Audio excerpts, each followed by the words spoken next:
But welcome, ladies and gentlemen, to what I believe is our 10th episode.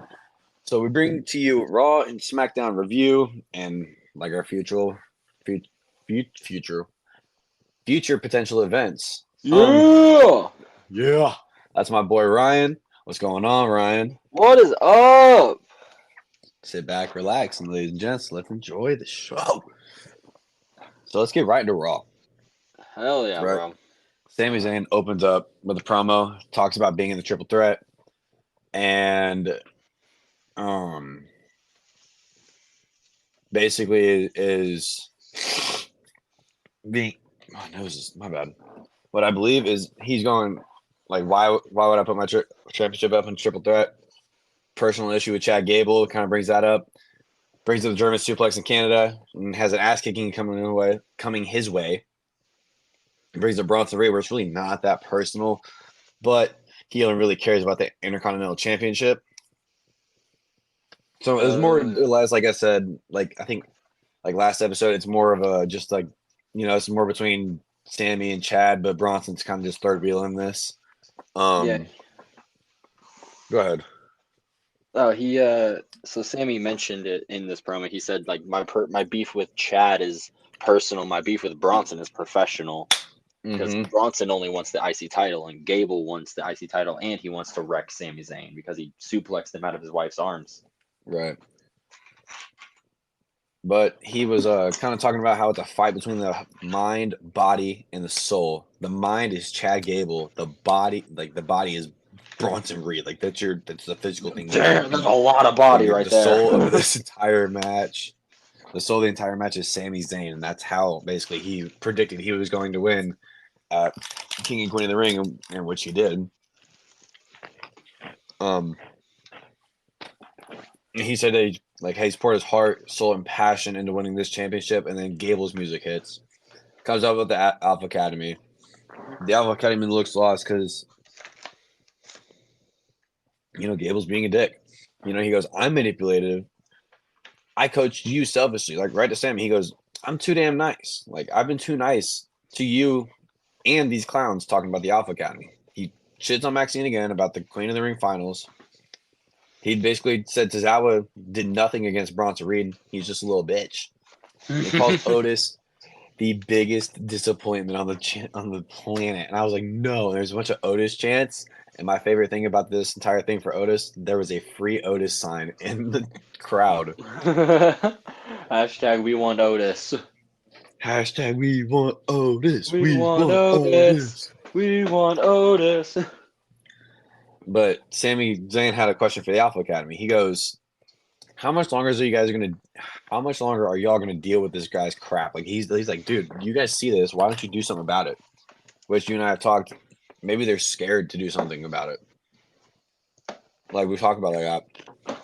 But what I think could be, you just said that, and that kind of popped an idea into my head. What if they do an angle where Tozawa gets fucking wrecked by Gable? Where like you just said, like they're kind of scared of Gable. So like, what if they like Tozawa or like someone like fails like Gable, like Tozawa just fucks up, like he starts being too goofy or something. And Gable is like, I need to teach this fool a lesson, and he like I don't know suplexes him like 10 times, keeps him locked in a grapevine like ankle lock, and like won't let go of it, and that's when Otis eventually like pulls Gable off and is like, what the fuck? And that's where we get like kind of the turn. Okay. I like that. But like actually I really like that because that would set up so much. But Gable basically called Sammy pathetic. He goes, I don't have to pin you, but I'm going to pin you. Like straight up. I'm going to. Without question. And then we got the you suck like chants from like the Kurt Angle days. We got those. I thought those were pretty cool. Awesome. To have that on with Gable now, because like that's not forced upon. Like WWE didn't try to make that happen with Gable. The fans started doing that on their own. Like, so I think something organic like that, like that's pretty freaking cool that they're starting to put that on the Gable. But You know how Sammy's been talking about like he's the soul of the match? Well, Gable goes, I'm gonna take your soul. Ooh. I was like, ooh, okay, Ooh, okay, it was man. cold. That's right.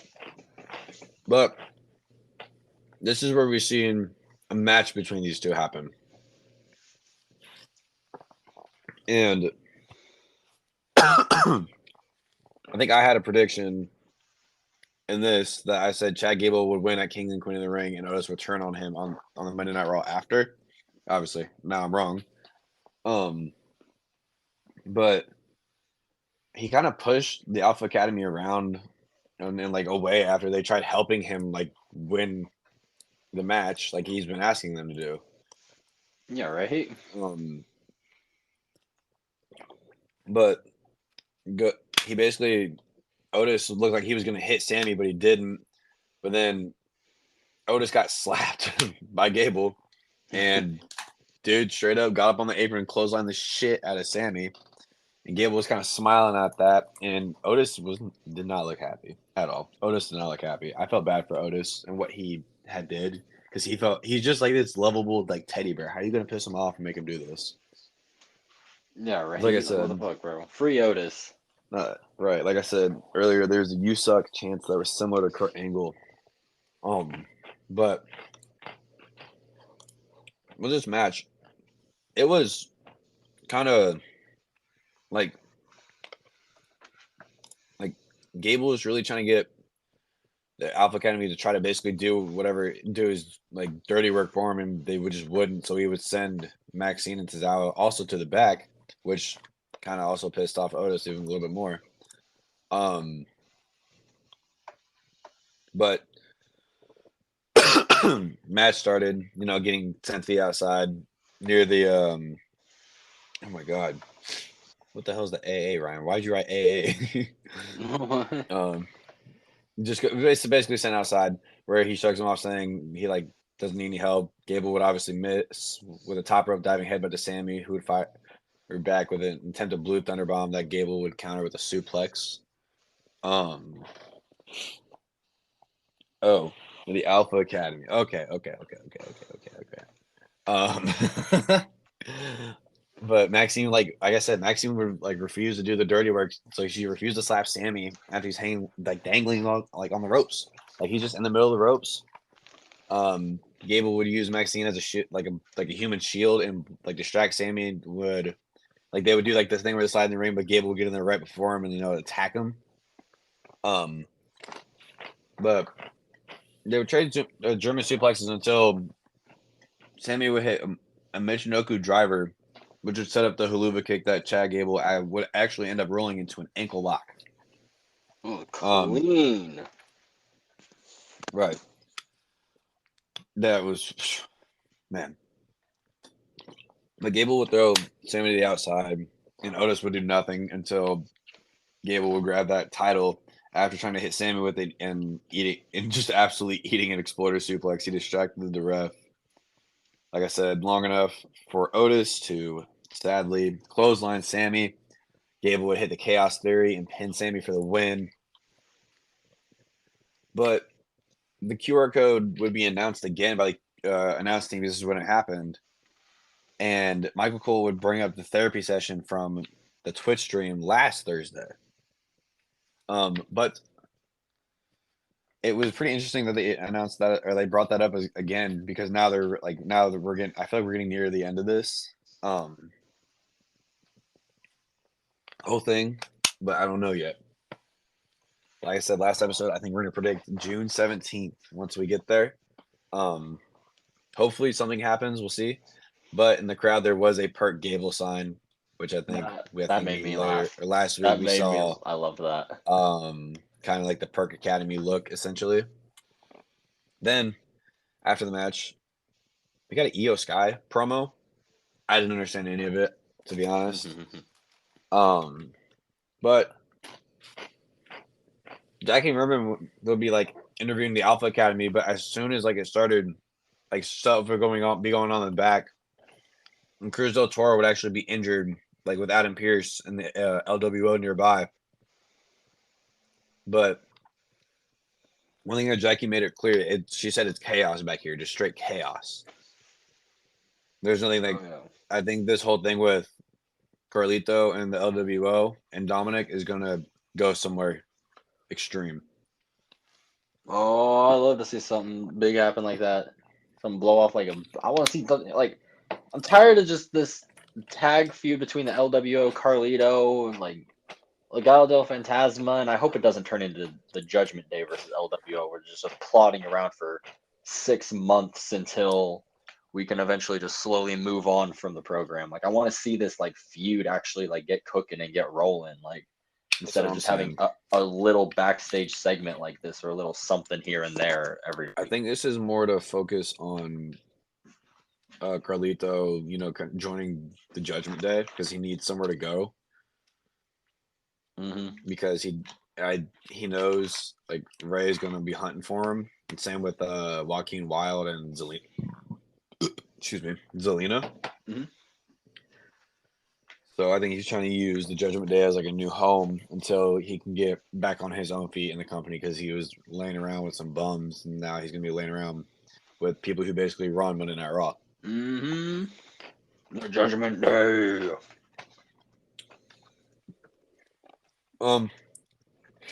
Then we move into what is an absolute murder fest. Braun Breaker versus Kale Dixon. This poor guy. Kale like died. That motherfucker dead. And Braun, like, ladies and gentlemen, I do believe like you wrote the notes. Yeah, so yeah, like Braun killed the guy. Yeah. Straight up. Like 3 moves and it was done. It was spear, and it was done. Braun was sitting in the corner. He was getting pissed off. He's like, "What the fuck? I'm not in the tournament." And basically, Braun just went in and hit the fastest spear of my life. And like match got called off immediately because Dixon couldn't continue. So the ref and Dixon are in the middle of the ring, and Breaker would run the ropes again and would spear Dixon fast as fuck.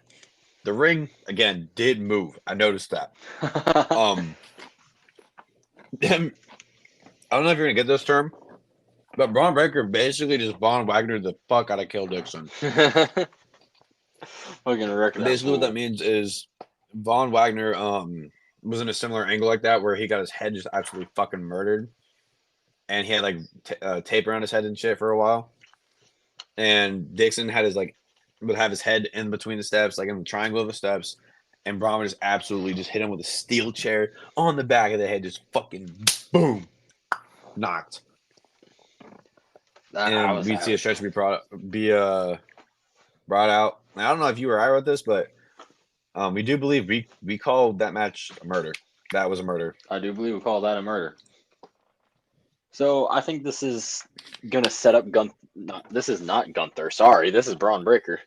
Braun Breaker's first big feud because I think he shared a look with Adam Pearce. Him and Pearce were like staring each other down right before Braun went to the back and stopped killing this man. Oh yeah, Pearce is pissed. So I think Pearce is gonna send another big hard hitting dude after Braun to be like, hey, or most importantly, a veteran to go sort out Braun Breaker. And I think Adam Pearce is gonna go send Sheamus after Breaker to sort him out. And we're gonna get Sheamus versus Braun Breaker for a little bit. We did see them backstage a few weeks ago. That's the only thing that I'm basing this off of is that backstage segment a couple weeks ago. Right. I was thinking of Braun Strowman before you even said Sheamus. I'm not gonna lie to you. Ooh, I would do Braun Strowman, but I don't know. I feel like Sheamus can take a loss to Braun Breaker a lot better than Braun Strowman can. Because like Sheamus is a legend at this point. Like he's established like that. So if he loses and puts over somebody big like Braun Breaker, I think it won't do as much damage to Sheamus, and it'll do maybe more for Braun Breaker. I think they should definitely do Braun Strowman versus Braun Breaker at some point, though. That would be bomb. Agreed. Fucking awesome. But then we go to commercial, and then we go right back to Adam Pearce's with Kel Dixon. Keanu James would actually catch up. Pearce is visibly and verbally pissed at Braun Breaker, and Breaker would actually walk up to him, and he goes, "You can't control me." And he would say right after, "You didn't put me in the King of the Ring tournament. That is on you." So basically, Breaker's anger is all from Pierce, and I think we're gonna see him go on a Goldberg-esque type run. Oh, 100%. I'd love to see something like that. I mean, them Steiner jeans, my boy. Them Steiner jeans are doing work right now. Uh-huh. He's awesome. I'm so excited to see Braun Breaker eventually become world champion because at this point we all know it's going to happen at some point. Oh It's yeah. just a matter of when, not if, for Braun Breaker. Mm-hmm. And I think with that, we'll see something like maybe Sheamus actually will get a win or two over Braun Breaker and kind of like knock him down to size. Mm-hmm. But if they're really going to do that, I would definitely make Braun Breaker come out like on top of this at all. Because, like you said, it's not going to hurt Sheamus to take a loss to him. It's actually going to help Braun Breaker even more. Right, that's exactly what I think it'll do for Braun. Mm-hmm. Don't have much else for that. But we got to Lyra Valkyria. And we see her backstage, and Becky would actually walk up to her, giving her props to like what she did. And she was basically giving her kind of some advice for her match against Io Sky. And she goes, "Go show them why this is worth it." Just straight up, like you're her. Show them why. And we get into the Queen of the Ring semifinals match, Lyra Valkyria versus Io Sky, and the match will actually begin with Lyra attempting 3 pinfalls on Io and catching Io straight up off guard. Io would start gaining momentum after they're driving her knees like into Lyra in the corner, like when she's laying down there. And Io would just hit the nasty ass backbreaker on her and attempt to some pinfalls, but Lyra would escape from them, and Io would hit her with a German suplex. Lyra would actually start fighting back with a crossbody from the top and would hit a fisherman's buster and set up the Nightwing before Io would slip out and hit a Meteora, which is actually pretty cool. But there was a like part of the match, Lyra would actually have an insane submission where she like get it like put it on Io. I think which is what the Meteora that is. Yeah, because our notes are two different. Yeah, our notes are two different things. I'm looking at your notes compared to my notes. yeah. But she would actually get a nasty little pin as well. But towards the end of the match, after Lyra would be hit with a top rope powerbomb, Io would try to hit the over the moonsault for a collective third time throughout the match. But Lyra was able to counter by rolling away, and she'd pick up Io, hit the Nightwing, and basically just hit her with this like nasty pin for the win. It was great. It was crazy.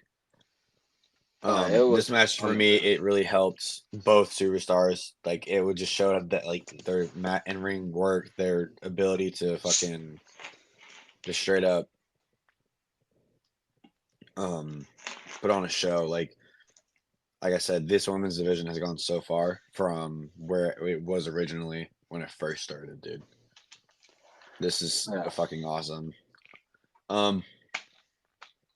This match was definitely phenomenal. It's I'm really happy to see Lyra be getting the showcase that she's getting. Like she's gotten a win now over Io was just women's champion at WrestleMania. Like and Lyra beat her, and before then, who did she beat? She beat Zoe Stark and who did she beat before Io? It was another big name. Hold on, I'll try to find it. I gotta find it real quick. I completely forgot. But yeah, she's getting these huge wins over people and with big names, and I think it's just like you said, like this was a great showcase for both women. Io looked great in this. Lyra looked great in this, and I think this is just gonna set up. Lyra beat Dakota Kai. Yeah, there you go. Then you can even do like maybe a damage control feud with her in the future. Yeah. But this was a great match, and I liked it a whole lot. Set up a Do we whole lot see for Lyra.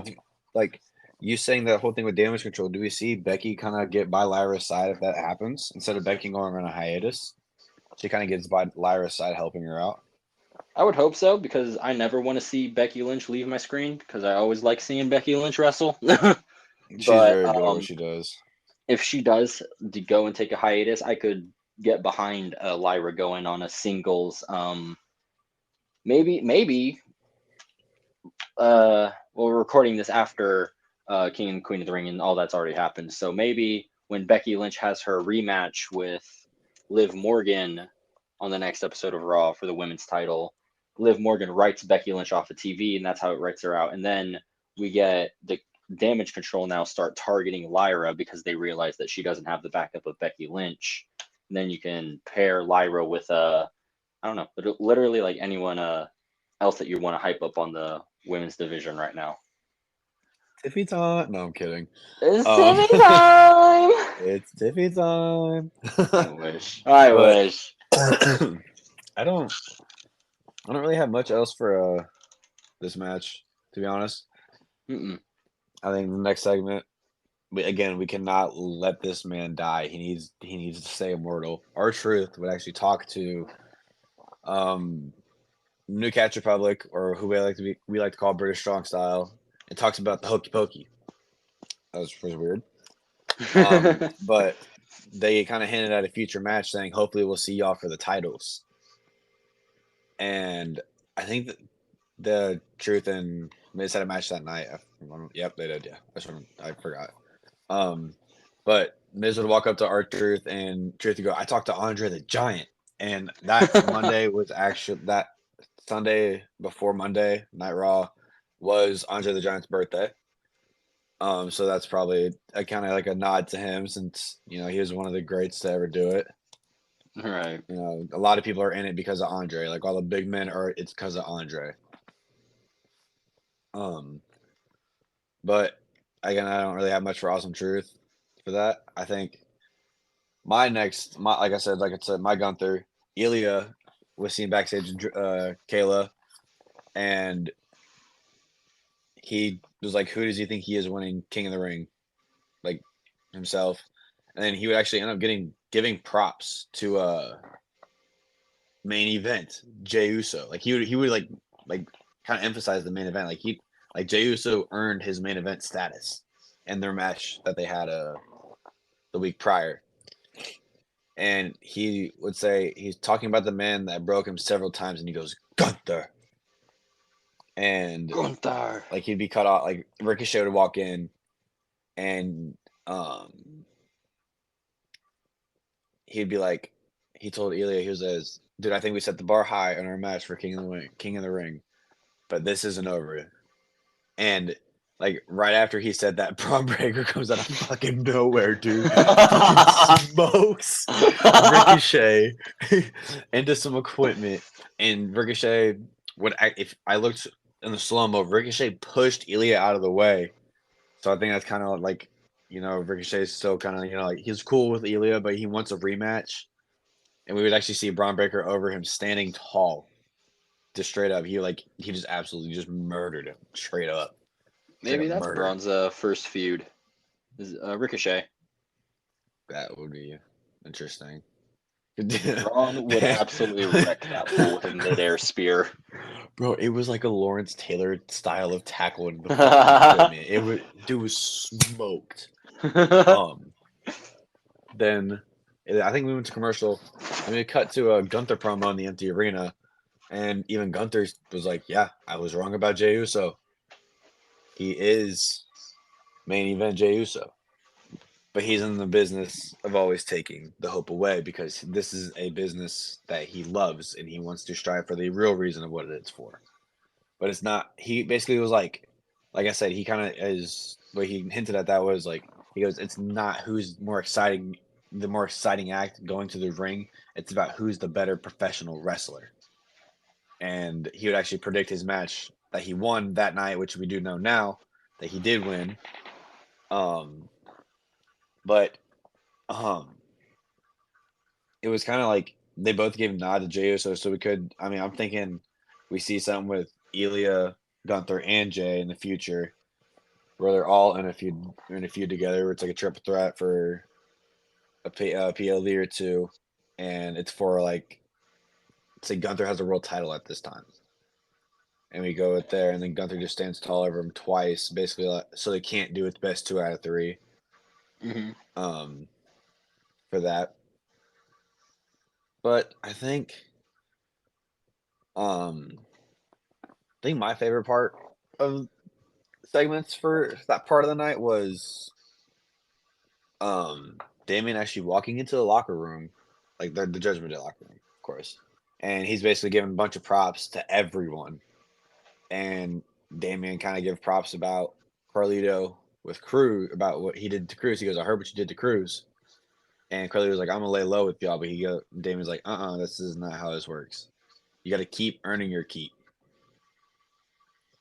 And we would see, I think, JD and Dom walk away, and we kind of like we like you and I have been talking, like we've seen a like a little hint of Finn versus Damien. He goes, "You're the champion, no?"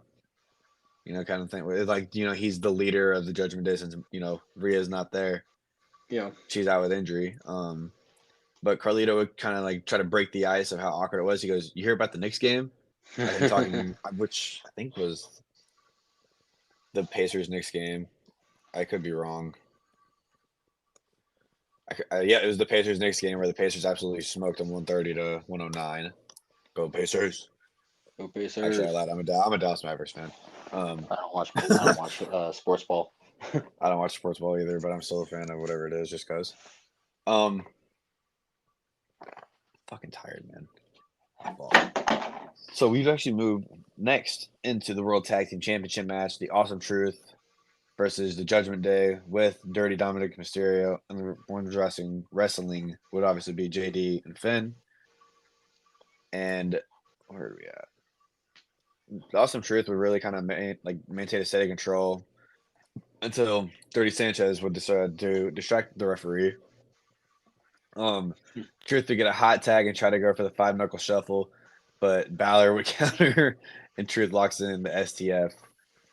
Sadly broken up by JD, giving nod to his childhood hero, John Cena, which was amazing. Which I'm not understanding this, but I'm loving it. He's older than John Cena, you know that, right? Yes, he's like 8 years older than John Cena.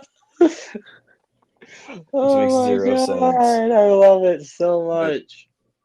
The Awesome Truth would again, like they did like a week or two ago, they would hit a 5-knuckle shuffle.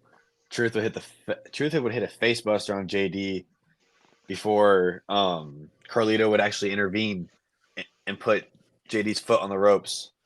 And then all we hear is Braun!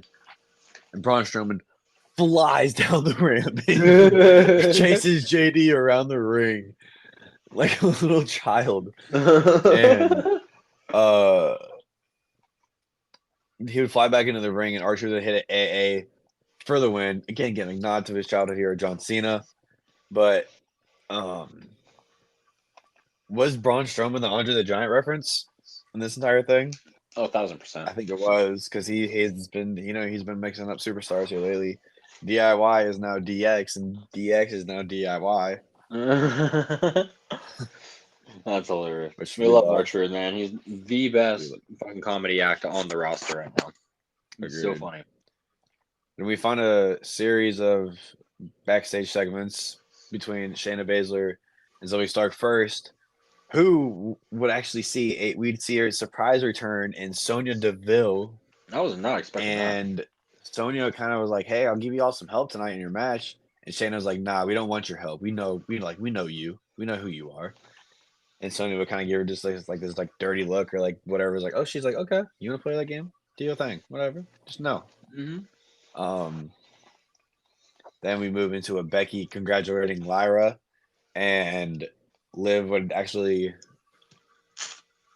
be seen down the hallway congratulating Lyra too. She would actually diss the fuck out of Becky. I forgot what she said, but like how Becky punched Liv would punch Lyra right in the mouth. Run them off. Right in the mouth. Run them off. Which I saw this and it kind of made me think like, does that mean Lyra might be winning and we could be setting up Liv versus Lyra now? I didn't even think about that. Which like she didn't win her Queen of the Ring match, but now we even still can build to a Lyra versus Liv Morgan match potentially. Right.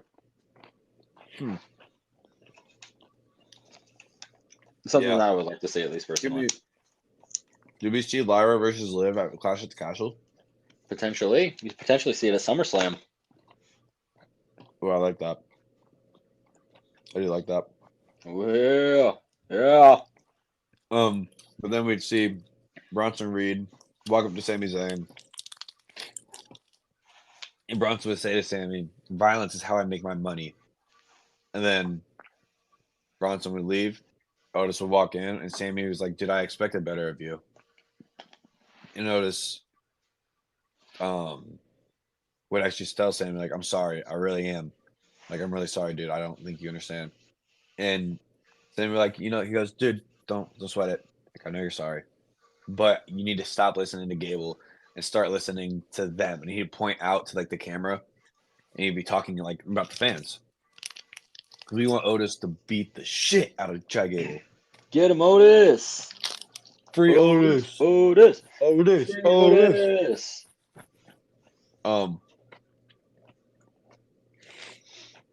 So Becky would talk, Queen of the Ring, and kind of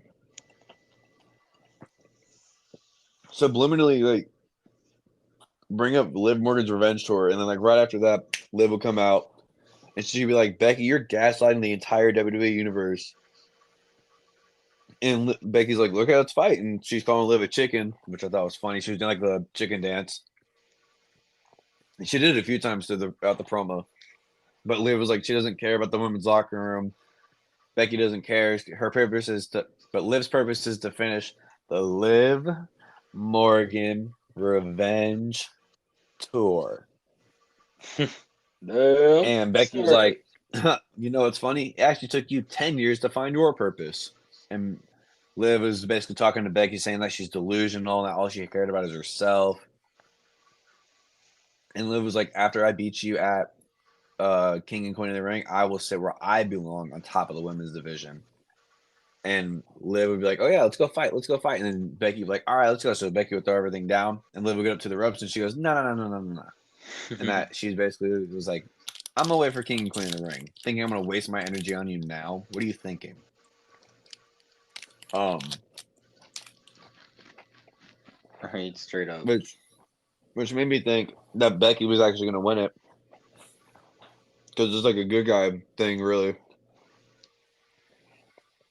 And the good guy needed to win it. Yeah. But understandably, this is Liv Morgan's revenge tour. Oh yeah, it is kicked off had to now. win it, and she did win it. I think she kicked it off. But I think we'll see Liv and Rhea very soon. Rhea's going to return at some point. I think she said like 3 months, which is I think is like the end of July, early August. Yeah, SummerSlam. SummerSlam type shit.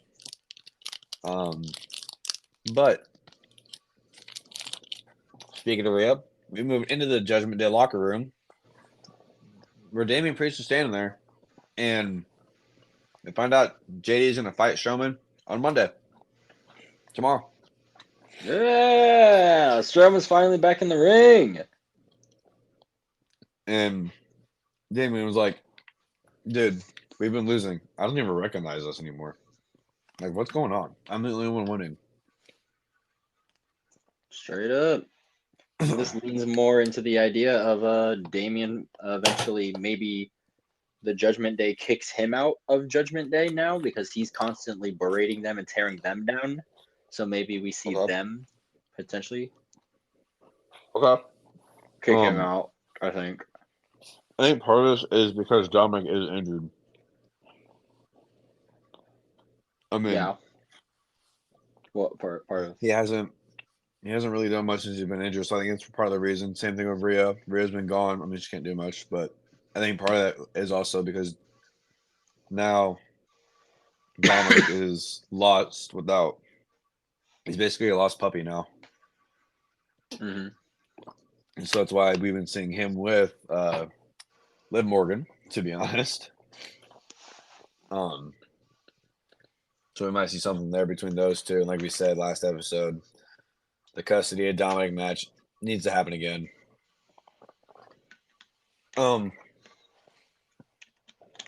So we would move in now to the Fatal 4-Way Women's Tag Team Championship, like number one contender for. I don't even know because it was weird because the number one contender was supposed to be. I would have assumed the next PLE, but we saw Candice LeRae and Indy Hartwell instead. Mm-hmm. But we'd see Damage Control, Kyrie Sane and Dakota Kai versus Katana Chance and Kaden Carter, the Party of the Summer, versus Ivan Nile, Maxine Dupree, versus Shayna Baszler and Zoe Stark.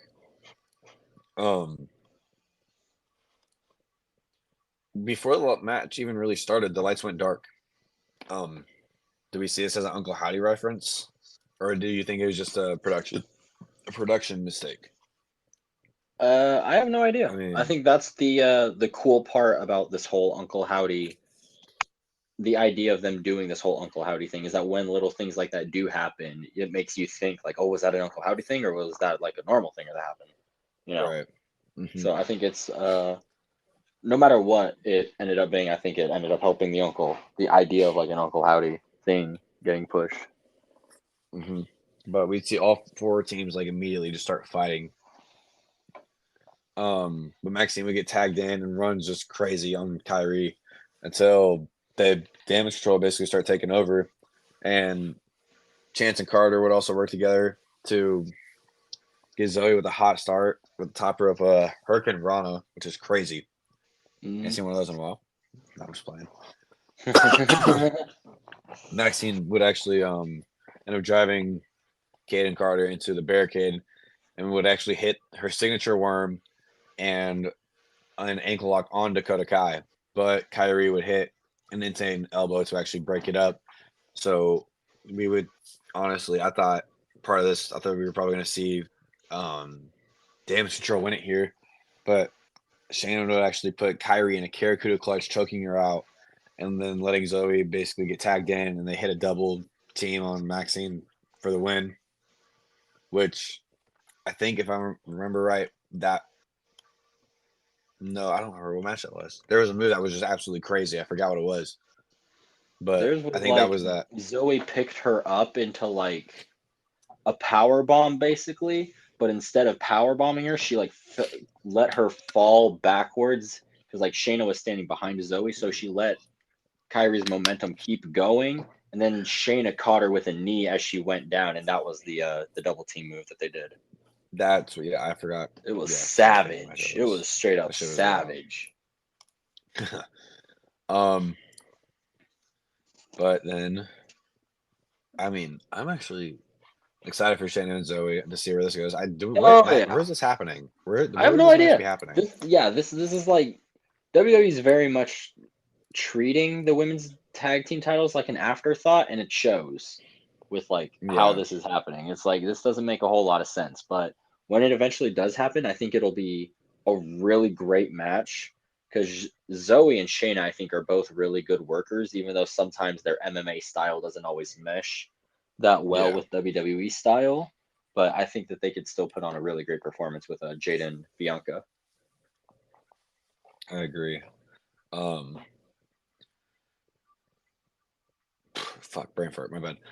We'd actually now move in to where we'd see WWE doctors clear Xavier Woods. And Kofi would be there with him, but Kofi would leave, and we'd see Karrion Kross and Scarlett enter the room, and Karrion would also talk to Xavier. He's like, just want to remind you, there's still more time to, kind of turn things around. You don't have to be with this man anymore. Basically, kind of drag one or the other to his side. But then, like I said, we got a series of promos and backstage and everything. Got a couple of It's absolutely where to go? Then so we move into Caleb Braxton with Ludwig Kaiser. And Caleb asked Ludwig like, "Hey, is Gunther overlooking Jay?" And Ludwig's like, "No, what are you talking about?" And he would actually shit on Sheamus, which I'm still trying to understand this whole Sheamus thing with him, to be honest. He'd basically say the legendary Celtic Warrior is now, but Drew McIntyre is a keyboard warrior. He's all over Twitter now. He doesn't do much. He just sits there, plays on his phone, and like I said, I don't know how I really see this whole thing with Sheamus and Kaiser. I think Kaiser's just trying to start some shit until Sheamus steps in. But like, I would rather prefer your idea of Braun Breaker versus Sheamus. That would be something like to help. I think that'd be something that would have a better storyline than Ludwig and Sheamus, to be honest. I think so too. I'm not totally invested or really know what's going on with this whole Kaiser calling out Sheamus constantly thing. I don't But either. it's like, what the fuck? It's like, I get it. This You is like just screwed kinda him out of over because nowhere. it's been like 3 weeks now, 2 or 3 weeks. Sorry, that's been going on now, and like, Yeah, it was what the like the fuck's first gonna round of happen with it? King of the Ring tournament or something like that. Yeah. So like, what the fuck's gonna happen now? Something gotta Yeah, happen. we would see Ludwig leave. Drew McIntyre would walk in, and he would call Damian a paper champion again. And one thing he did say that kind of stood out to me was, "I'm playing chess. He's playing with his eyeliner." Which I think was kind of a funny ass nod to the fact of that, we all know that they wear eyeliner in Judgment Day for certain people, and it's part of like their gimmick and everything. But I mean, again, Drew McIntyre is still kind of who the fuck is he going after? Is he going after Damian now, or is he going after Punk? What the fuck's going on? Well, he Are we just gonna officially wait has and his see? title match for Glasgow, Scotland now against Right. Damien. Damian was willing to So put that up against him.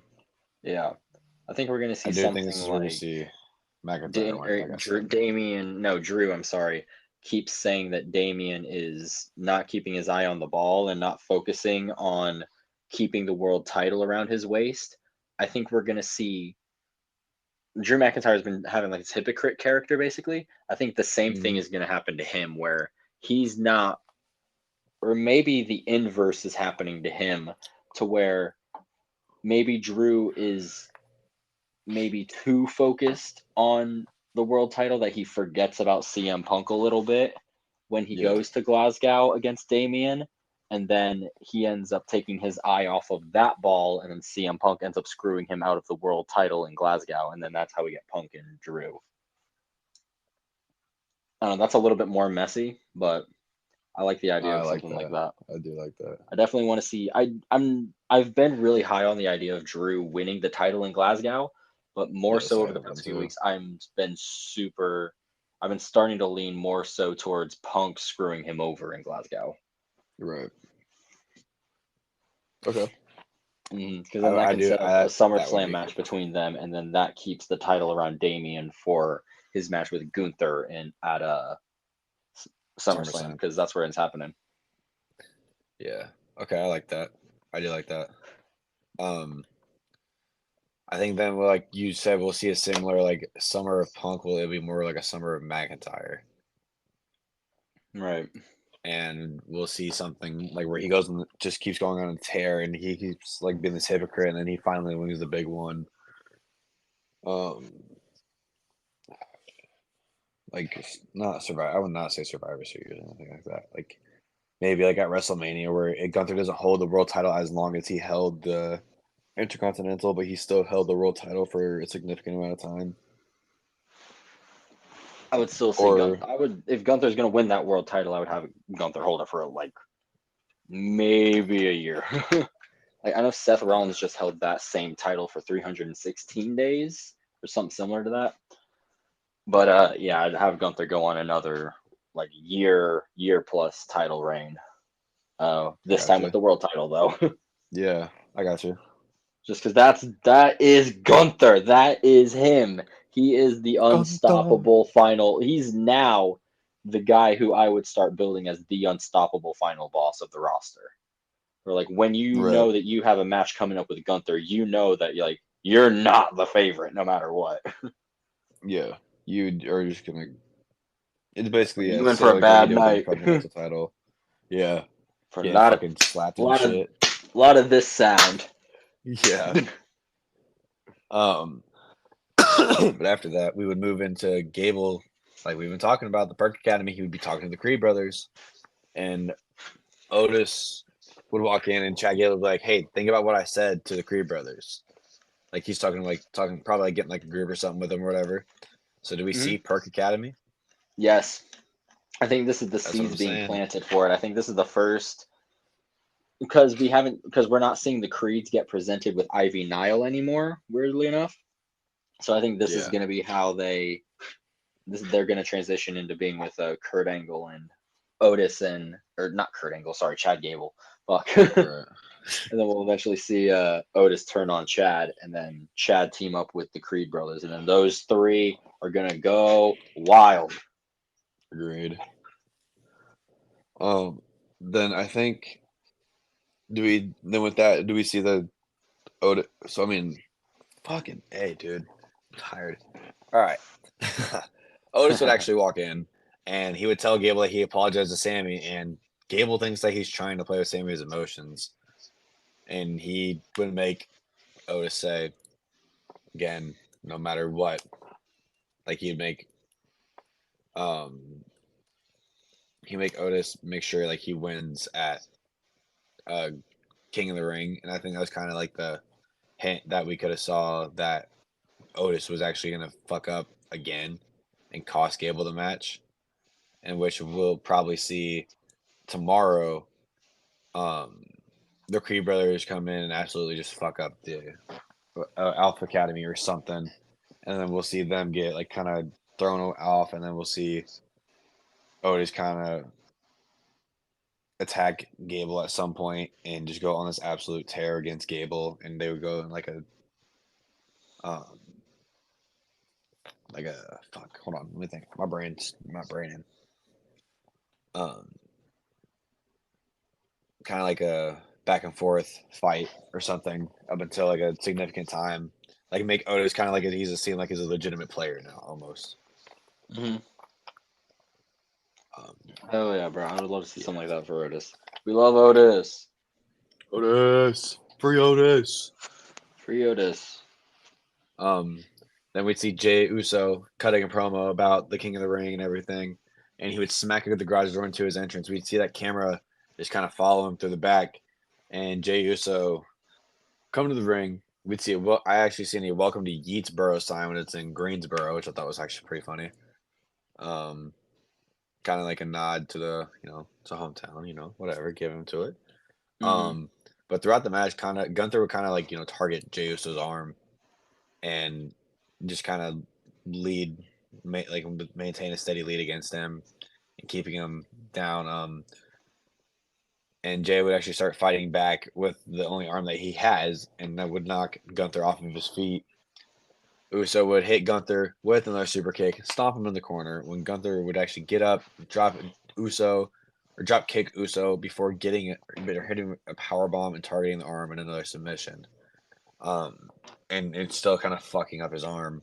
Uso would actually roll out, get caught in a sleeper hold, which he would also escape before just absolutely eating a German suplex and a splash from Gunther.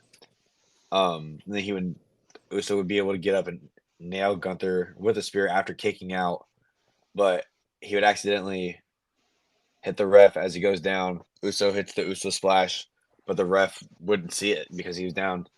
And the count started late. Gunther would kick out and lock Jay in him like a nasty sleeper hold, and with his bad arm, and Jay just absolutely passed out.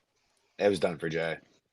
Um, and it was honestly, it was absolutely insane. Gunther would smack the shit out of Jey Uso multiple Mm. times. Oh yeah, Um, it was a good Gunther match. I fucking love it.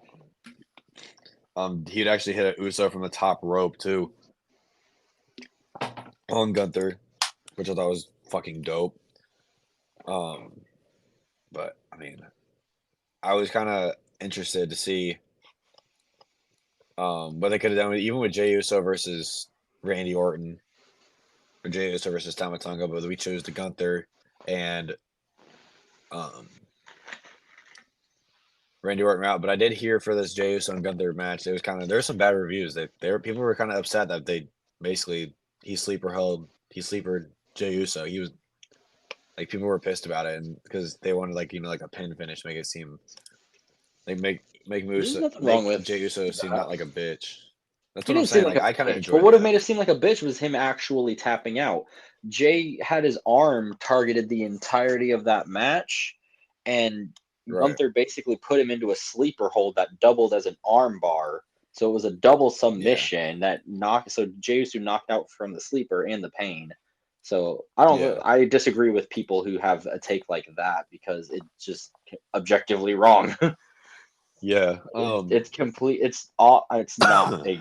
Obviously, you can't compare Austin passing out in the sharpshooter to Bret Hart at WrestleMania to Uso passing out to Gunther sleeper on Raw, but same kind of idea. Like you're more of a badass if you just pass out from the pain than if you just tap and give up. Yeah. And that's all I have for Raw, but let's move into SmackDown. But before you start with SmackDown, I seen something from Sportsgate about Cody Rhodes, and I'm kind of interested to see what your thoughts are. He wants Drew McIntyre as a feud to help him kind of solidify himself as a solid and good champion, because he doesn't want to keep going against people or like older vets or like people who don't really have much experience in the world title scene on the main roster. He wants someone that's like a grizzled vet that'll actually, rough him up a little bit more and make him a better champion himself. I mean, what do you think about that? Him versus Drew McIntyre would be freaking awesome. They've done it before in the indies scene. I never got to watch it. Obviously, I didn't watch. I don't keep up with every single wrestling thing in the world, but Yeah. I would absolutely love to see those two go one on one in WWE for the They WWE both Championship. Oh yeah. They both did hold the tag team titles together at one point. Heck yeah, dude. So there's even history there that you can get into, but I think that him dropping hints of I want to fight a grizzled old veteran, I want to fight somebody who's going to rough me up a bit. I think that's more of a reference towards Randy Orton than anything. And Drew I like that McIntyre is as more of well. like a red herring. Yeah. I got you. But if we are ready to move into Let's get into SmackDown, it. Yes. we got kind of an announcement earlier in the day from Paul Triple H Levesque that the winners of the King and the Queen tournament will get a world title match of their respective brand at SummerSlam. Like confirmed, guaranteed, not exactly like a Royal Rumble, but kind of like it. So we Right. started SmackDown off with the Queen of the Ring semifinals match on the SmackDown side, Bianca Belair versus Nia Jax. And I was freaking pumped about this one, especially because I got cheated out of Jade versus Nia last week, and that was bullshit. That was bullshit. That was some bullshit. But these two, bro, these two started off with pretty fun working together with Nia just tossing Bianca around like a child. Usually Bianca's the stronger one in the match, but this time she's fighting Nia Jax, who's equal power, and just tossing her around like a child completely. But Bianca tried fighting back. She got out of the way of like a Nia Jax spear, so she ran right into the ring post, which she tried fighting back with that. But we've seen throughout this tournament that Bianca's been selling her knee injury a whole lot, which Nia Yeah. leapt on. Like she smelled blood in the water with that thing. She got her in this really cool like stretch submission move on it. And every time Bianca tried fighting back, she would like jump off the top rope. She would try to do a power bomb or something.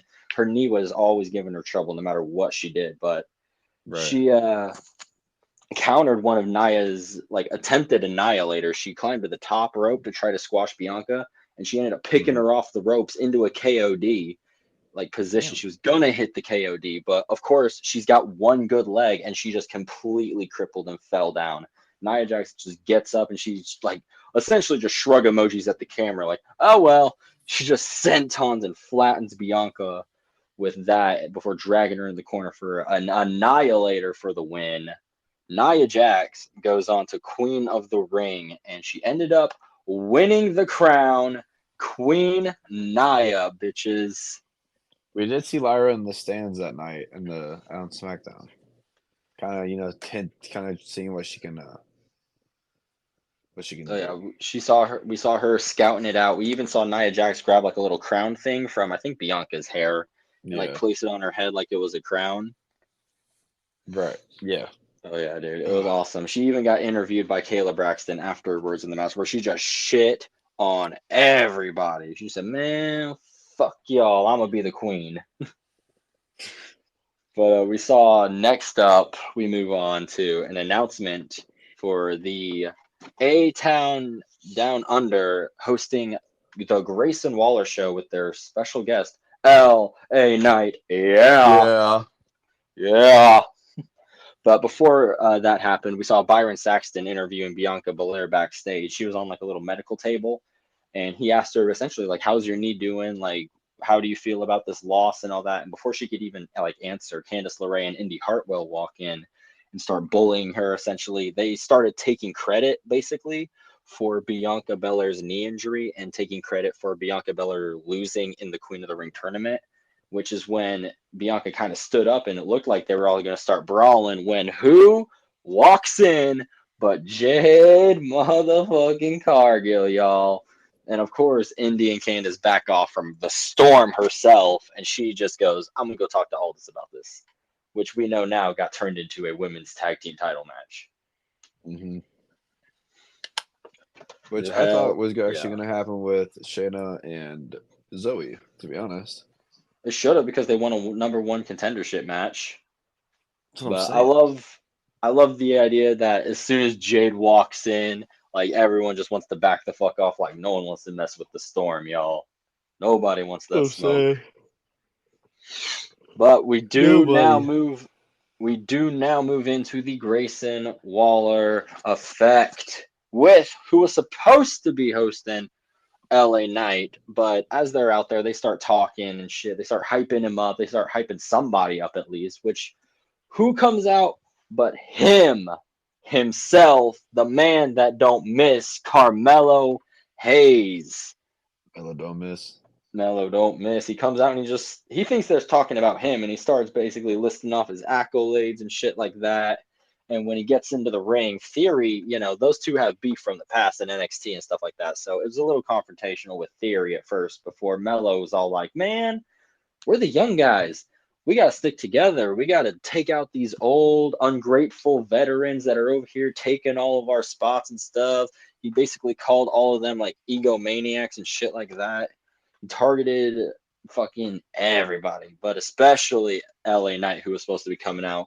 Basically called him an old, washed up man, but he ain't going to be taking that sitting down. So LA Knight's music hits, and out comes the megastar himself and just starts throwing shit around because he's pissed off and you don't fuck with LA Knight. Yeah. Yeah. Yeah. He just starts running these fools down on the mic, and it was fucking classic LA Knight. We fucking love this man, but eventually it all Of breaks course. into a brawl, but it's a 3v1, so LA Knight kind of gets his ass handed to him until the Street Profits come out to assist LA Knight, which I forgot to mention a little bit, but Mello was also really trashing Bobby Lashley in his promo before LA Knight came out. So I think that's definitely still a feud that WWE is going to be pulling the trigger on, is Mello versus Bobby. Right. But this I got did you. lead us in. Oh, go ahead. No, say, do we see some at like SummerSlam or something with Melo, LA Knight, and Logan Paul, where they're all fighting for the United States Championship? Because you got the Internet Star, the Mega Star, and the man that don't miss, him. Hell yeah, bro! Basically, I would like love to see something like that. basically all three of them claiming themselves as huge stars. Mm-hmm. And then LA Knight walks out with the win, and then we see Logan Paul go off and do something else. With like maybe Case Tart kind of goes back and targets Cody Rhodes again for the title. And we see Melo Like and LA actually Knight kind of fight unify over the them. United States feud. Yeah. Something I like would that. love to see some shit like that, maybe. But then after this whole segment, we got a Blair Davenport promo where she's basically like, man, y'all suck. I rule. And basically, Blair Davenport is on her way to SmackDown, which I don't know a whole lot about Blair Davenport, so I don't got a whole lot for that. But I hear she's really good and she's going to be a big star. So I'm excited to see it. Yeah. But this moves us into a 6-man tag team match that Nick Aldis himself made official. LA Knight and the Street Profits versus Carmelo Hayes and A Town Down Onda. This is pretty freaking awesome, dude. It started off with Montez and Mello, which honestly, I'll take that match any damn day of the week.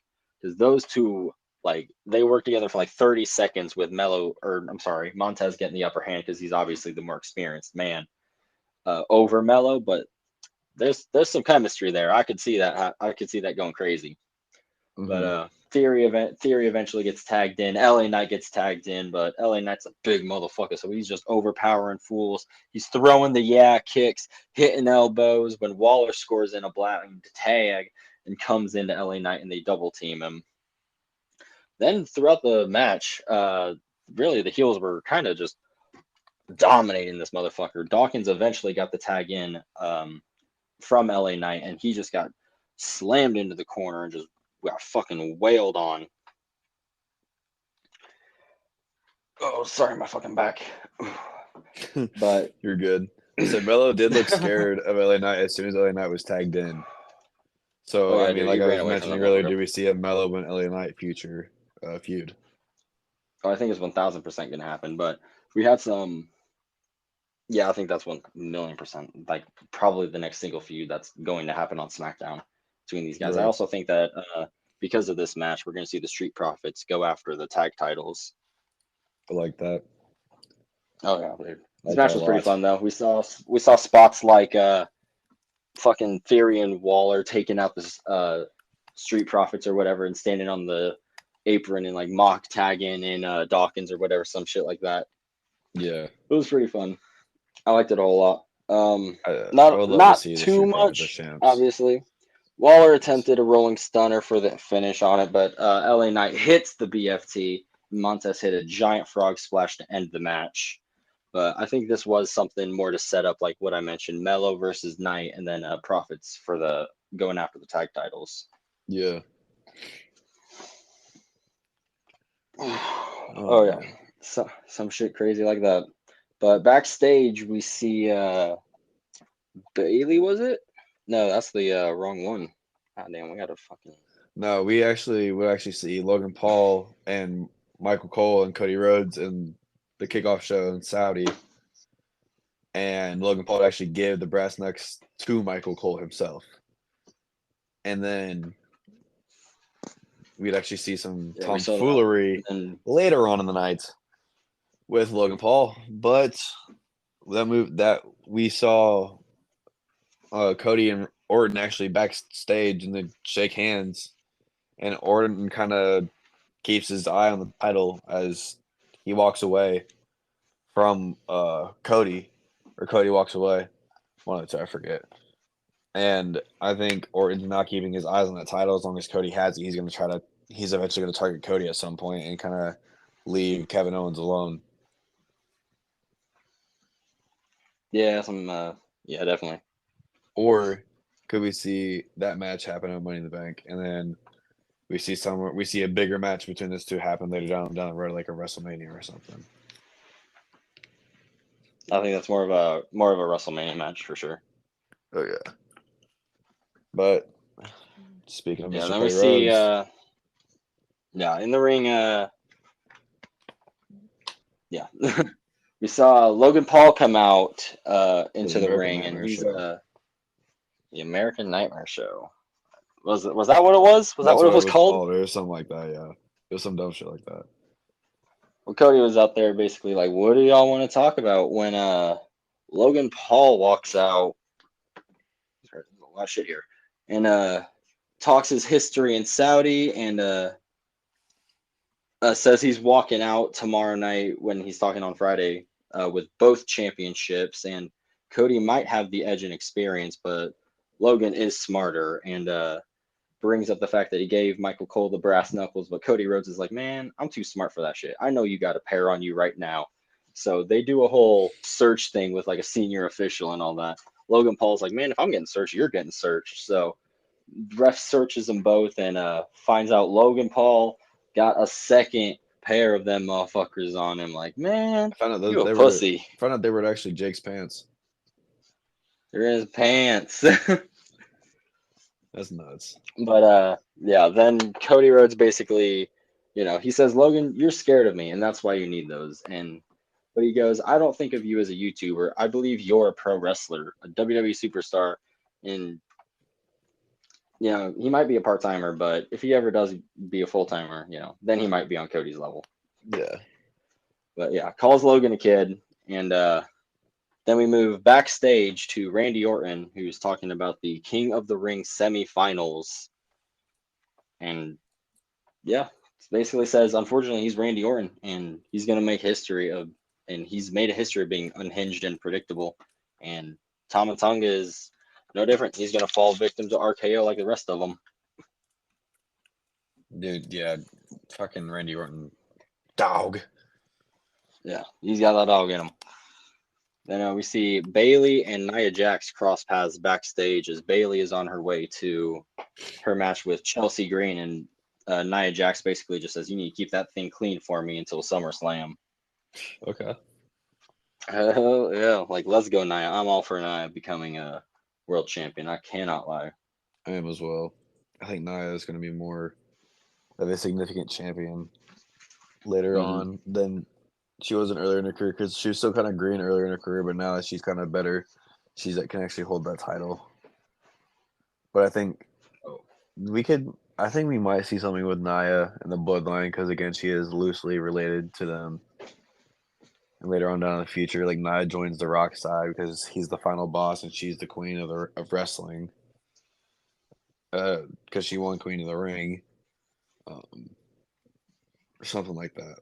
But I mean, That can potentially happen. Yeah, but I don't know It's if not something I would personally want to see happen. I don't want to see all sorts of stuff just get merged into the bloodline thing. I would like a lot of things. I would like some stuff to remain separate and on its own. Right. Like, I'd love Nia Jax to just go on a Queen run and just be known as Queen Nia. Agreed. But this does move us into Bayley versus Chelsea Green. Chelsea Green.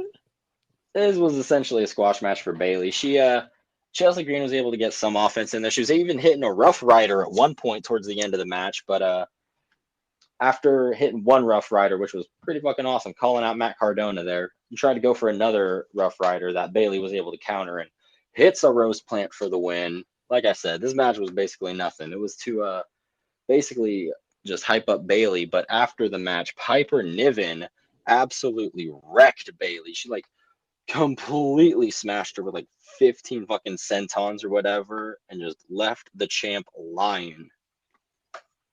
So I think this is definitely going to set up Piper Niven versus Bayley for Clash at the Castle, because Piper Niven's from Scotland. Oh, she is? I thought she was Irish. Yeah. No, she's Scottish. Interesting. Hell yes, but then this moves us into the backstage segments. The Street Profits and B-Fab backstage, and they are confronted by DIY, basically saying that, hey, we're coming for the title. And I like the whole, what am I thinking of, relationship here between Gargano was kind of more friendly and open towards the Street Profits. Like, hey, guys, we're here. It's a friendly competition, but it's still a competition that we're going to win. And Ciampa poured out Montez Ford's drink and was like, no, we're here to take over and we're here to win. I really like the idea of a heel and a baby face being a tag team together and still acting like a heel and a baby face separately. Yeah. I think Johnny Gargano, it's potentially turn heel as well. I would love to see a heel DIY. Oh, yeah. Go full heel with them. I'd love that too. Yeah. But then this moves us backstage to an AJ Styles meeting with Nick Aldis, which honestly, I liked the segment, it kind of tugged at my heartstrings because I'm an AJ Styles guy and I always have been, where he's basically talking like, Nick, I need one more chance at the world title. You don't understand. I have to have this shot. Like, just whoever wins, Logan Paul or Cody Rhodes, give me one more shot at that belt. And he's like, AJ, I can't give you that. You have to earn that. Which the line that really got me in this promo when I said like it tugged at my heartstrings was AJ going, man, I don't have time to earn it. Like, I'm running out of time. And it's like, man, Yeah, he is.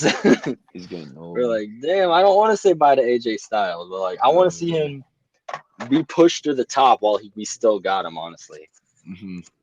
But I would not be against AJ Styles having another feud with, or not, maybe not another feud, but having another match with Cody Rhodes. Right. I would Because the love first that. one was already they had a fucking phenomenal awesome. match. Backlash, yes.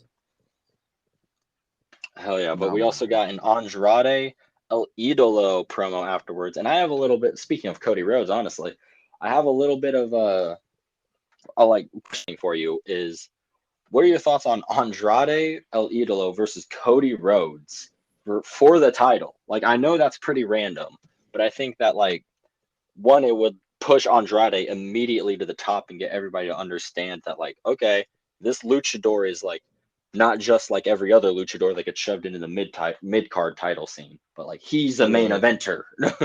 And Yeah. then it also, but then, like, Cody wants, like, somebody who's going to rough him up and give him, like, the match of, like, that's going to cement his title reign. That could be an Andrade feud, I think. Because they had a feud in AEW that was freaking awesome. They put each other through a flaming fucking table. I would not be opposed to that. Yeah. So I think actually, that that'd be another amazing match I'd like to see. Yeah. Let's see Andrade versus Cody Rhodes in WWE like for I the said, title. it's pretty random because of where they're at on their spots on the roster right now, especially because after this promo, we got a little bit of a segment with Legado del Fantasma that were like, hey, man, we kind of need to take that guy out. Like, he kind of sucks. But Santos was like, well, maybe we could team up with him. I would really like to see Andrade just go on a singles tear and really get put into the main event scene, and everybody finally get to see, like, Andrade's a main eventer and he should be presented as one. I'm also kind of biased towards Andrade, though. Yeah. He's my fucking boy. Of course. Oh yeah. It's like I said, random as fuck, but something I would love to see.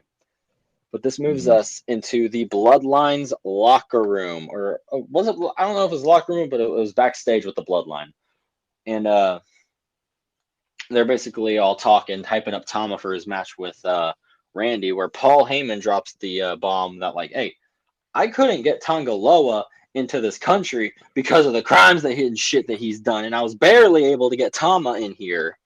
He goes, these are very dangerous people you are bringing into the Bloodline. He's talking to Solo when he says this. These are very dangerous people you are bringing into the Bloodline, and there are reasons we didn't bring them here in the past. Says that to Solo, and Solo just looks at him and he goes, man, till Roman comes back, I'm the man that's in charge. Which, whoa, Solo, I think you're getting a bit big for your britches there, buddy. Yeah, he's kind of trying to get in this, like, tribal chief position because he is a tribal heir. So he's kind of just taking this position as what he wants it to be until Roman actually does come back. And I think we do see Roman return at some point, hopefully SummerSlam, and absolutely just fucking spear the shit out of Solo. And basically, we have now the good guys versus the bad guys. Spear of all spears. Agreed. Oh my gosh, I do freaking so love it. much. But this does move us into our main event match. King of the Ring semifinals, Tama Tonga versus Randy Orton. This was, we all love Randy Orton, but we all knew Randy Orton was walking out with this win. Well, especially with Gunther winning on Raw, I don't think there was any shot that they would. Although I mentioned it on one episode, that I think we're sleeping on the idea that Tama versus Gunther would be a really good match. It just doesn't make sense to do that match. Right. But Randy obviously walking out with the win here. But this match was pretty fun. Tama obviously acts like a goblin or a little rabid dog the entire time, starts throwing Randy around and headbutting him a shit ton until Randy gets pissed off. And I like this whole spot where Randy just big brothers people, because you don't realize how much bigger Randy Orton is than most people until he's like grabbing someone and throwing them into the fucking corner and beating them down. Oh yeah, Like Ray's a big freaking dude. he's a big motherfucker. Oh yeah, but he was basically big brothering Tama, as I would call it, until Tama eventually shoves him into the ring steps and injures his knee again. Again, he's been selling it the entire tournament, and we saw it be part of his downfall to Gunther. Sorry, what the fuck was that? Gunther at King of the Ring. Yeah. We did see Gunther sitting front row. Like, dude, he like Bianca, he's been selling his knee the entire tournament, like you said. Mm-hmm. And But through Orton would actually get attacked by the Bloodline, but Kevin Owens would come in and save him. So I mean, I don't as much as I want to see Orton and Owens go at it or something like that, I do want to see Orton can kind of go on his own path and kind of go against Cody instead. Instead, kind of just drops this whole Bloodline thing at some point. Because we need new people against the Bloodline. Honestly, we need new people. We have new people now. Let's put new people against the Bloodline. But yeah, obviously we all know ended with an RKO like always. So RKO. Hell yeah. Everywhere. Oh my god! My god! RKO. Yep. So does that move us I into don't got Uncle too Howdy? much more to this stuff. Yeah. It's good. So on Raw for Uncle Howdy, we saw announcing, like I said, I mentioned in the code again. The URL was a anagram for spectrogram, which you had to use. There's a questionnaire. There's 3 different outcomes. If you hit all yes, you see a Wendy Lucho anagram, which is Uncle Howdy. You see the source code rapper, which I believe was from the Twitch reference, which was we saw on the last Monday Night Raw, which I believe was that. No, yeah, last Monday Night Raw was the therapy session Twitch that happened on that Thursday. But then we saw a bunch of Pluto symbols, and you get coordinates of 39.7100 north, 75.1192 west, which would be Rowan University. And actually, here recently, Eric Rowan has been spotted at the Performance Center. So I think we're eventually going to start seeing these guys come back very soon, very quick. And then it's going to be something crazy. Like I said, we might be seeing something June 17th. Go from there. But there's also a WhatsApp button for 522, which I ended up missing. But there was liar written 3 times. There was 2 in black and 1 in red. And there's Pluto symbol on the paper for the WhatsApp. I did eventually get to see it. But we saw a fill in the blank riddle as well. And it was an autonomy. And it said the ability. An autonomy is the ability of the person to make his or her own decisions. But the fill in the blank riddle was a puppet is free as long as he loves his strings. Kind of hinting at the puppets from the Firefly Funhouse. But then we would see 3 audio files. North Star would actually be the Y6 symbol in the spectrogram. ICU2 would be hello in the spectrogram. And Witness would be a spectrogram of Uncle Howdy. And then we had 4 photo files. Where I say last, IC, testimony, and reborn. There was a bunch. There's a bunch on there. But I think more importantly, it was the names of the photo files that kind of give us more clues to how soon he's coming. But if you went no all the way, you got a jump scare from the Veiled Bride, and it'll take you back to the beginning. But then if you hit no to all except do you want to be free, there's an image of a mysterious camera, and it gets really close to the camera, and there's only just something gets really close to the camera, and there's like only an eye. That's it. And we think there could be an eye of one of the people that are in the new Wyatt 6. Where am I? Oh yeah, 100%. But there was another article that had some negative results with the Play-Doh puppets. But more importantly, I think WWE released Cavebird shirts, which is actually the Nightbird merch that they have. But I think they can't do Nightbird or something. because it's copyrighted. But WWE would release those on Monday, and then, like I said, the lights went out in the Fatal Four Way. But then we seen another person in the crowd, which is weird. Um, Then, like I said, on WhatsApp, we would get another WhatsApp message. It'd be say, "Remember who you are." It'd be another anagram said 8 p.m. EST. I can't wait to meet you. It'd be S Day. Like all these are pictures. S Day, TCH, and then third like THUR, and then TWI, which it'd be Thursday Twitch. It would say 8 p.m. EST Thursday Twitch is what it would be. Then moving into the Twitch stream, end of the stream, more importantly, would have a mouth smiling, but it was a split teeth. But everybody thought it was Joe Gacy, but people are actually thinking it's Bo Dallas, and it's kind of like split personalities, kind of like Bray did with the Fiend and his Firefly Funhouse character. We would see the Veiled Nun shown again, and a lot of people think that this is Alexa Bliss because there's kind of a clear shot of her face, but you can't ever, when you don't know. Right. But there were some notes, and it said, and these are kind of just some references to who's in it. And it says, "It is never easy to feel lost. You have too much already." And this is all underlined right here. "You deserve to be set free." And then now, like, the underline stop says, "I know you're angry. That is okay. Let me show you what that anger can do." And then kind of talking to who we think is Eric Rowan or Joe Gacy. "When you're ready to take off the blindfold, come find me. You can always wear your masks." Which I think is more of a nod to Eric Rowan with the white sheep mask. Mm-hmm. And then this next one kind of is talking about Nikki Cross. "I'm so sad seeing you look for a friend but finding none. How sad for them. To miss out on someone as special as you. I have watched you stare into the abyss hoping someone would look back. I want you to know I see you. You are seen. You are loved." And then underlined is come home, your new family awaits." And Nikki Cross is kind of looking around for friends in the new, or like in her trans and everything. So, because it's kind of be like a new family for her after she lost her other Oh family. yeah. Um, Yeah, I could definitely see them spinning that kind of a story.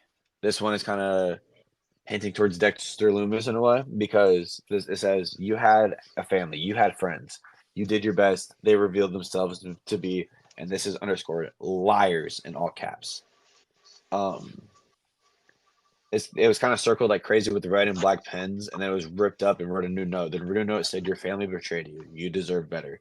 You are accepted just as you are. Come to me, and I'll make you brand new. I will." And then another one said, "I will set you free. We can be a real family. We can be a real family." And this is kind of a nod at Dexter Loomis because on NXT he had an on-screen wife and Indy Hartwell, and he was a part of a group called The Way, which were his friends and family. With it, because Indy Hartwell was also in The Way with Johnny Gargano, Candice LeRae, and I forget who else. I have it for SmackDown. I remember it for SmackDown. But another one said, "Asking for help, asking for love, asking for someone, anyone to notice you, they all, dot, dot, dot, nothing. I will give you a family. Let's teach them consequences." And then there's a smiley face right next to it. It was kind of written fast, and as you could compare that to kind of Bray Wyatt a lot in NXT, kind of trying to recruit people and stuff like that. But more importantly, this kind of resembles Joe Gacy in a way. Hmm. Then the "Remember Who You Are" notes have actually been in an envelope, and all the notes were written inside. Again, we see the 6 blank 24, which is now we're thinking 617 from the Rhaenyra's code. And it said, "I will see all you soon." And we're thinking Alexa is somehow related to this. I forget exactly. It's a lot, but we're getting into more of it. There were some coordinates that led to Abilene, Texas, Exonia, Wisconsin, Ramblin, New Jersey, Scarborough, Ontario, Canada, Erlangen, Kentucky, Navasink, New Jersey, Rathdrum, Idaho, and Irwindale, California. Um, Abilene, Ramblin, Ramblewood, Scarborough are all kind of significant. Abilene is kind of, what about Abby the Witch? Hmm. Ramblewood, kind of talking about Ramblin' Rabbit, maybe. And Scarborough is kind of a hint at Kyle Scarborough, who worked with WWE and Bray on the Fiend character itself. But it turns out that was actually an anagram for Rhaenyra, like our King of the Ring URL. Like we're gonna go back over it. The patron of Saint Pisa and the patron of Saint Travelers. The feast day is his feast day is June 17th. And like I'm saying, is something happening special, something special happening on that Monday Night Raw, because that's Monday Night Raw after Clash at the Castle. I think so. But there was some random puppet at the start of the stream. And like I kind of asked earlier, the puppet's kind of a part of it. Like, Rambling Rabbit, Mercy the Buzzard, Abby the Witch, Huskus the Pig. But more importantly, we kind of seen the person writing with the left hand, and people are kind of relating that to Bo Dallas because he's left-handed. And there were some pictures as well, and it was "Remember Who You Are" on that porch, and then the person driving, and then like the driving picture that we seen a few weeks ago was a person dropping the letters off, maybe. But more importantly, like there was a mirror in the stream, so we could kind of see what he was doing, but we could only see his hands, so we couldn't see much. But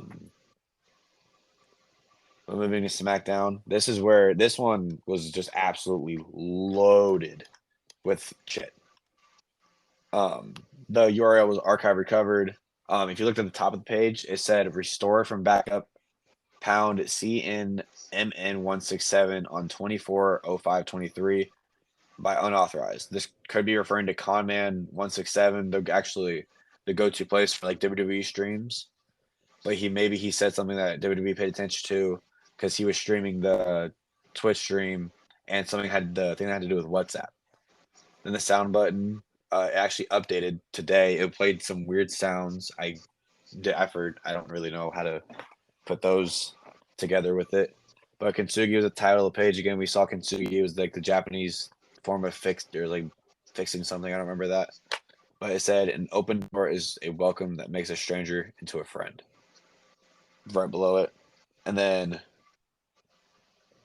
the kind of like the title of it was for like all the like links we had to click.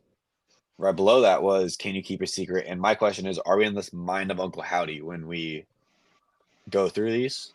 And I want you to kind of keep that in the back of your mind when we go through these. So the first one was a bunch of these are a bunch of Pluto symbols and stuff like that.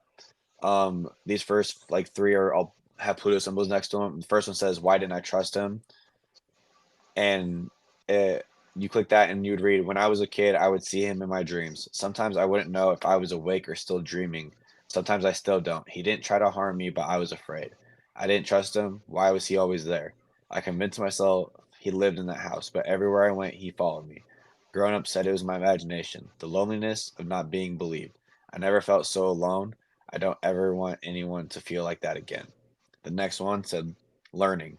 I thought when I got older, he would go away. I did my best to ignore him, but he was always there, whispering in my ear. I decided to chase him in my dreams, but the more I looked, the deeper he hid. Whenever I try to imagine his face, the only thing I can see is my own. Why does he torment me? I didn't understand." I do want to point out before I go any farther, these are written chronologically from 2008 to 2024, and that is when Bo Dallas signed with WWE and was assigned to FCW. Interesting. But overlap, I started keeping my dream journal. I would go to sleep in my bed, then wake up sitting at my desk with my journal in my hands. He showed me the truth even when my eyes were closed. Then there was like a spinning star saying, "I found my journal. I took the pictures of the entries. He told me to remember who you are." And I think these are the pictures. The first page said, "I saw him, and the more I tried to chase him, the more he told me he didn't exist." Page 2, "I'm going to find you, and you will tell me your secrets." Page 3, "When I saw him, time and energy stop, but I will never really," and I couldn't really tell what it said, but then the last word said him. The fourth page, "I was thankful he let me see him because he is before time or any of us." Page 5, "That's where he lives and you'll never see him or get to him." And it's like arrow pointing to like a circle, kind of like a black hole maybe. Um then page 6, "He saw the parts of me that I tried to hide, and he said that's okay because he had them too." Page 7, He lives there, and you can't find him unless he wants to hide. I want you to find him. Again, pointing to the circle with like an arrow.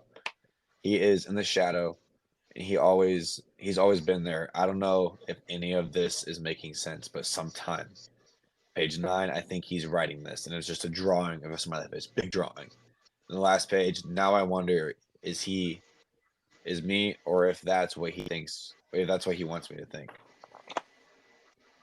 And then now we get more Pluto symbols. These are more talking about Bray Wyatt. To be free, I am nobody. I am all of us. I accepted, but kept him hidden for a long time. Wearing a mask of your own face brings you sorrow. But if they saw, they wouldn't understand. Evil triumphs when good men do nothing. I hope I am a good man. Next one is purpose. Sometimes you have to hurt people to heal people. Sometimes that person is yourself. Now I understand. Now I see. Is this kind of like I kind of see that as a hurt heal reference to the Fiend? Oh, That's Bray what it Wyatt. sounds like to me. That's Yeah. exactly what it sounds like to me. The next one is the truth, or is truth. The chosen one, born to set them free. There was no monster. It was always me. And then the next one is the prodigal son. I know it's you on your way back home. The hair should light your path. I will be waiting on the other side. And like the hair, kind of think about like the white rabbit again, talking about Bray Wyatt. Um, but then there was unveiled, and then it said, "Do not lie to me. Do not lie to yourself. We've worn our masks long enough, brother. Revel in what you are." Is this a like kind of like a thought to Bray, to Bo Dallas, for trying to recruit him as Uncle Howdy?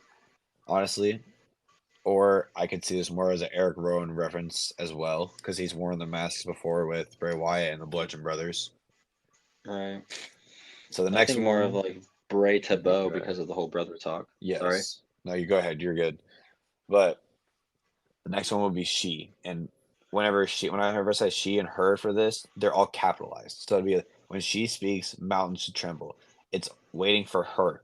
I can only open the door. She must walk through the door.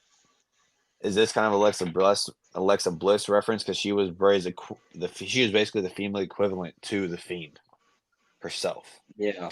I think that's hyping up Alexa to be like the female kind of leader of this whole thing. Like I said, like I kind of mentioned earlier, where like maybe to all of them she is Sister Abigail. Like she is the like the big one when it comes to all of them, I guess, if you want to say that.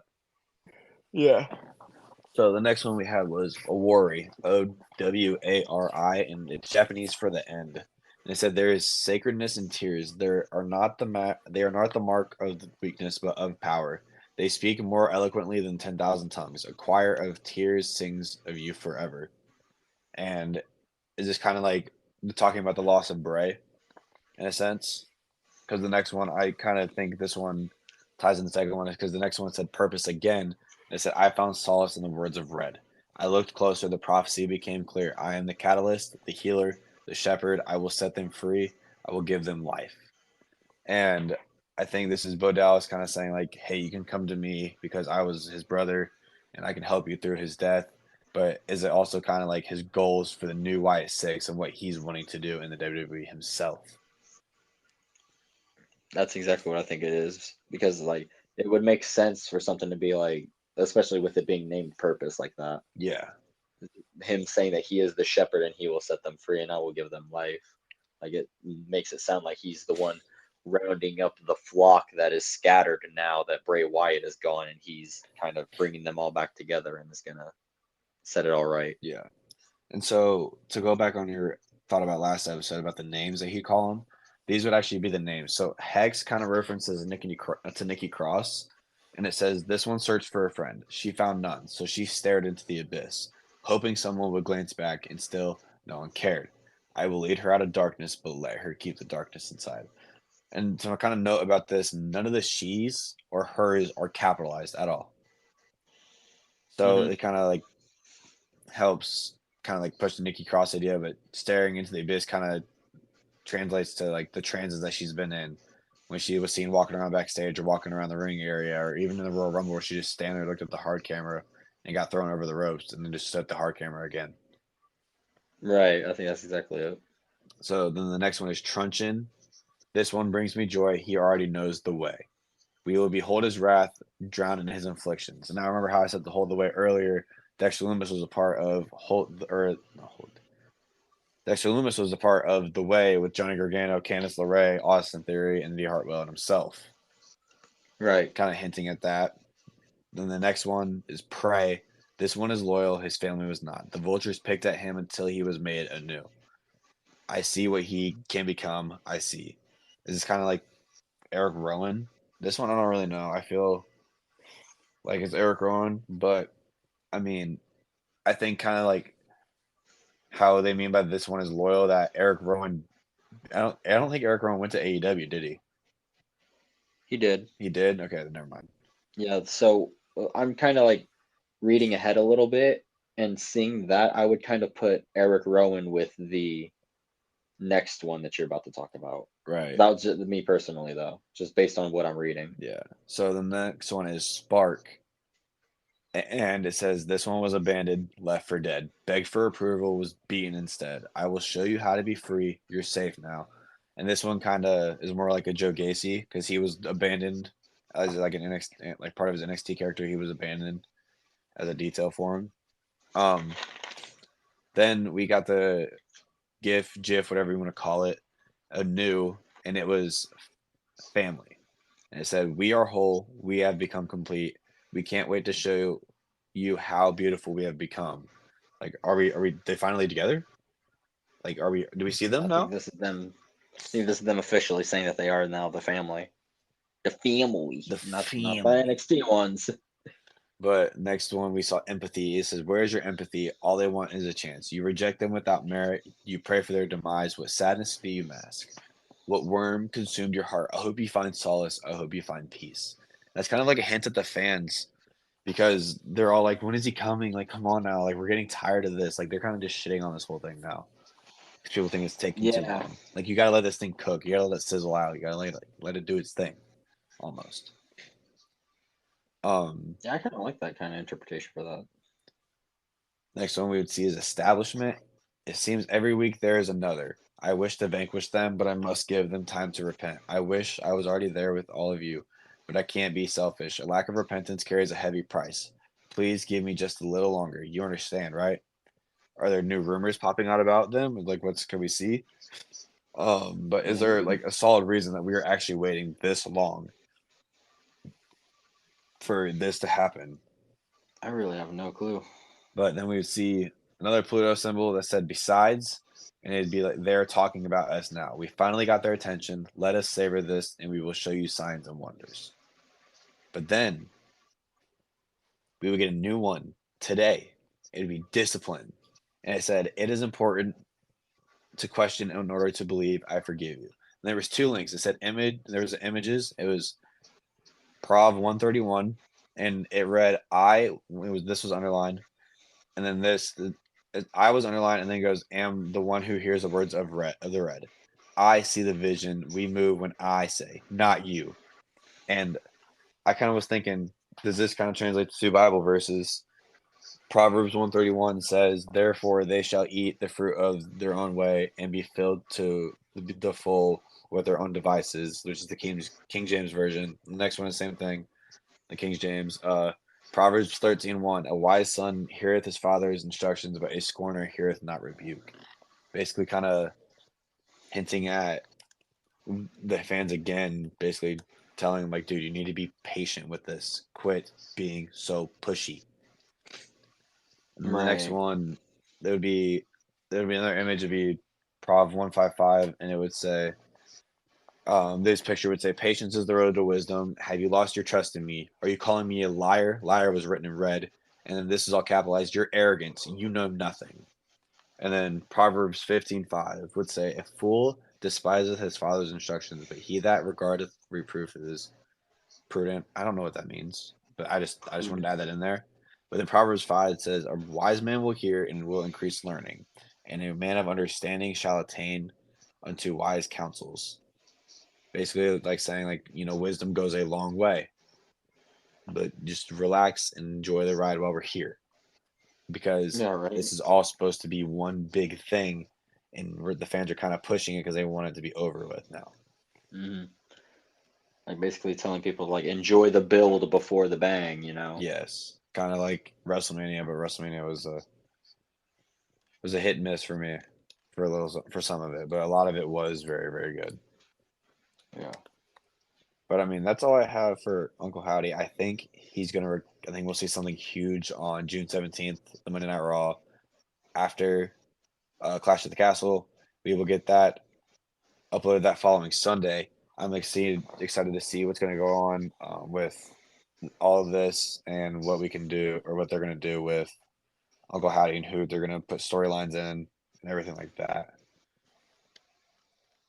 I am freaking pumped for it, dude. Like especially to find out like the question you and me I know have been wondering is like how the hell do you like present their first feud? Like who's it gonna be and like how do we go about this, you know? Yes, it's so hard to kind of see how we can present this.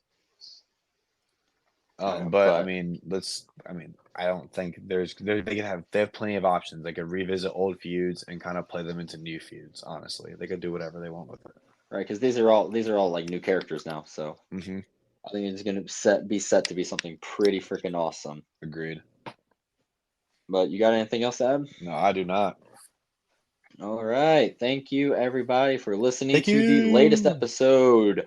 Thank you for listening to the latest episode of the AR Wrestling Raw and SmackDown review show. We come at y'all every weekend with these. We also come at y'all with the preview shows for PLEs and our reactions to the PLEs. Don't forget to follow our socials on Twitter at AR Wrestling Pod and Instagram at AR_wrestling_. We will catch y'all on the next one.